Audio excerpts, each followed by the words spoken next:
এমন একটু কালাভুনা হলে কার না জিভে পানি আসে। কালাভুনা কোনো পোড়া মাংস না, কালাভুনা কোনো ভাজা মাংস না, কালাভুনা হলো কালাভুনা। অনেকের কাছে মনে হতে পারে এটা অনেক কঠিন কিছু, কিন্তু না, বাসার উপকরণ দিয়েই বানিয়ে নিতে পারেন মজাদার কালাভুনা। আর অপেক্ষা না করে রেসিপিটি দেখে নেওয়া যাক। আপনাদের সাথে আছি আমি সাজ্জাদ, আপনারা দেখছেন লেটস কুক উইথ কাইম। প্রথমে একটি প্যানে গরুর মাংস নিব। আমি এখানে 2.5 কেজির মতো হাড় ও চর্বি সহ গরুর মাংস নিয়েছি। সলিড মাংস দিয়ে কিন্তু কালাভুনা ভালো লাগবে না, মাংসের মধ্যে অবশ্যই হাড় আর চর্বি থাকতে হবে। মাংসের পিসগুলো মিডিয়াম সাইজ করে কেটে নিয়েছি। দেখতে পাচ্ছেন মাংসের উপর চর্বির একটা লেয়ার আছে। কালাভুনা কিন্তু অল্প মাংস দিয়ে রান্না করা যাবে না। কেন যাবে না এটা আমি ভিডিওর মাঝে বলবো। মাংস নেওয়া হয়ে গেলে এবার একে একে দিব 1.5 কাপ পেঁয়াজ বেরেস্তা, 4-5 টুকরা দারচিনি, 2টি বড় সাইজের জয়ত্রী ছোট করে নিয়েছি, 10-12টি এলাচ, 10-12টি কাবাব চিনি,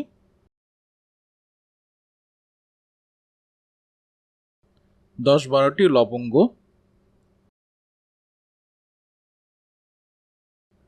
4টি তেজপাতা মাঝখান থেকে ছিঁড়ে নিচ্ছি,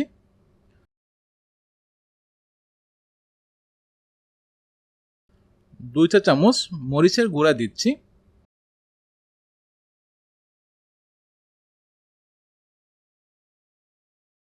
দিচ্ছি 2 চা চামচ জিরার গুঁড়া এবং 2 চা চামচ ধনিয়ার গুঁড়া দিচ্ছি, দিচ্ছি 1 চা চামচ হলুদের গুঁড়া, 10-12টি মাঝারি সাইজের আস্ত শুকনা মরিচ দিচ্ছি। এবার দিব 1 চা চামচ সাদা গোলমরিচের গুঁড়া,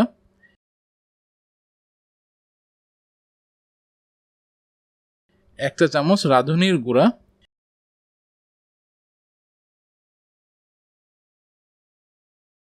1 চা চামচ জয়ফলের গুঁড়া। এই শেষের 3টি উপকরণই কিন্তু কালাভুনার আসল উপকরণ, না হলে কিন্তু আসল কালাভুনার স্বাদ আসবে না। এবার দিচ্ছি 1.5 কাপ তেল। পেঁয়াজ বেরেস্তার পর যে তেলটা থাকবে এই তেলটাই এখানে ব্যবহার করে নেবেন। এবার দিচ্ছি স্বাদমতো লবণ। এবার দিচ্ছি 2 কাপ পেঁয়াজ,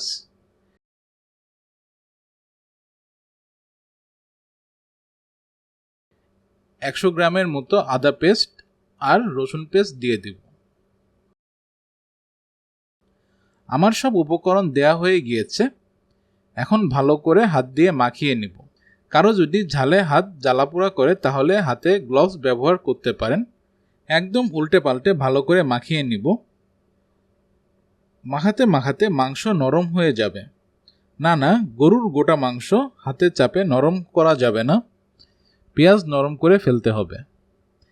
আপুরা রান্না করলে ভাইয়াকে বলবেন মাখিয়ে দিতে। মাখানো হয়ে গেলে হাত থেকে মশলা পরিষ্কার করে নিন।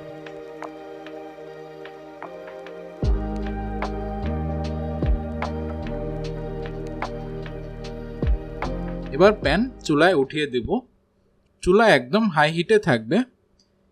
এবার ঢাকনা দিয়ে ঢেকে দেব 8 থেকে 10 মিনিটের জন্য। এই 10 মিনিট কোনো নাড়াচাড়া দেওয়া যাবে না। 10 মিনিট পর দেখতে পাচ্ছেন মাংস হতে পানি ছেড়ে দিয়েছে। কালাভুনা রান্নার নিয়ম হলো বাহির থেকে কোনো পানি ব্যবহার করা যাবে না। মাংসের পানি দিয়েই মাংস সিদ্ধ করতে হবে। আমি বলেছিলাম না অল্প মাংস দিয়ে কালাভুনা রান্না করা যায় না, এই হলো মূল কারণ। এখন চুলার আগুন মিডিয়াম করে ঢাকনা দিয়ে ঢেকে দিব আর 3 থেকে 4 মিনিট পর পর নাড়াচাড়া দিয়ে দিব।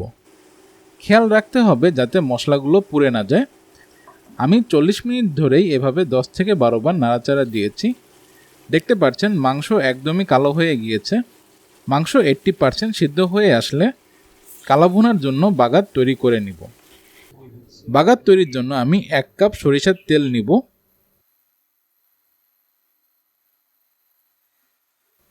তেল গরম হয়ে গেলে দিব 1 কাপ পেঁয়াজ কুচি। এই অবস্থায় চুলা হাই হিটে রাখবো। সরিষার তেলের ফেনার কারণে কিন্তু পেঁয়াজের অবস্থা বোঝা যাবে না, তাই নেড়েচেড়ে দেখতে হবে পেঁয়াজ পুড়ে যাচ্ছে কিনা। পেঁয়াজ লাল হয়ে আসলে হাফ কাপ রসুন কুচি দিয়ে দিব। খেয়াল রাখতে হবে রসুন যাতে পুড়ে না যায়।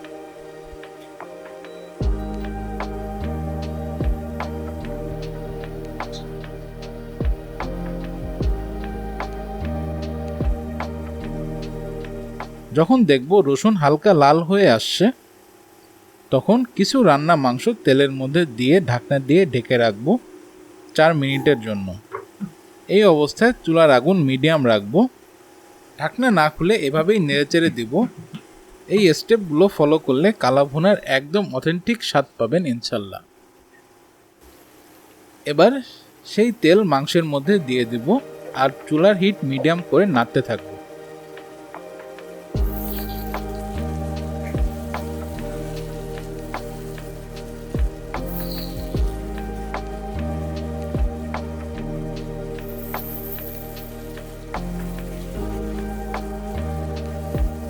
এবার আমি ঢাকনা দিয়ে ঢেকে দিব 5 মিনিটের জন্য, যাতে সরিষার তেলের বাগারের স্বাদ মাংসের মধ্যে একদম ঢুকে যায়।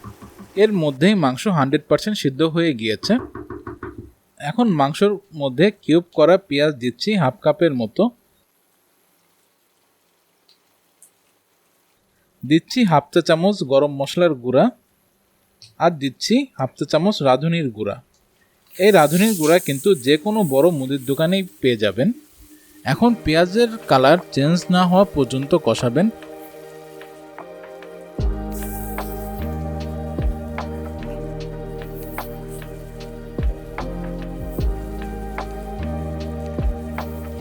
দেখতে পাচ্ছেন পেঁয়াজের রং চেঞ্জ হয়ে গিয়েছে আর মাংসের রংটাও সুন্দর কালো হয়েছে।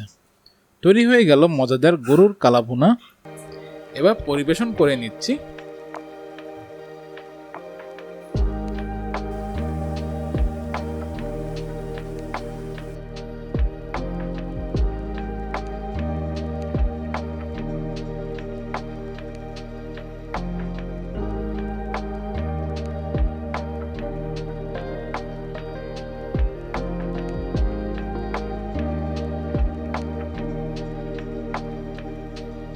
এত সুন্দর ঘ্রাণ বের হয়েছে যা বলে বোঝানো যাবে না।